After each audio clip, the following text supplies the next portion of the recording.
وقتی صحبت از جوش و آکنه میشه، عوامل مختلفی دست به دست هم میدن. از ژنتیک بگیر تا تغییرات هورمونی، سبک زندگی و حتی میزان استرس روزانه.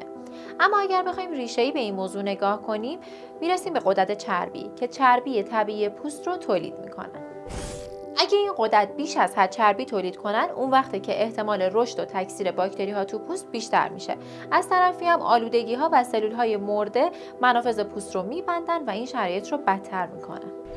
به همین دلیل پیشنهاد میشه که حداقل هفته یک بار با توجه به نوع پوستتون صورتتون رو اسکراب کنید تا آلودگی ها و سلول های مرده که ممکنه باعث انسداد بشن پاک بشن.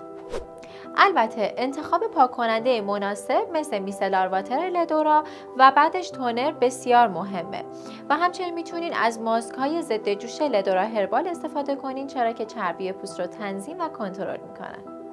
حالا اگه جوش زدین نگران نباشین، برای اینکه به یه موضوع حاد تبدیل نشه نیازه که حتما بهش رسیدگی کنید، به جز برخی موارد خیلی خاص که نیازه به پزشک مراجعه کنید. مورد اول این که در طول روز حتما از کرم ضد آفتاب استفاده کنید، چرا که نور خورشید باعث تشدید جوش میشه.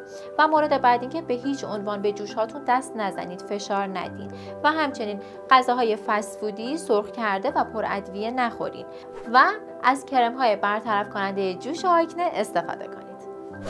در نهایت بعد از بین رفتن جوش‌ها، برای اینکه لک‌های تیره ناشی از جای جوش که روی پوستتون به رنگ قهوه‌ای رنگ هستن بهبود پیدا کنن، لازمه که از محصولات روشن کننده استفاده کنین که این لک‌های تیره روی پوستتون ماندگار نشن.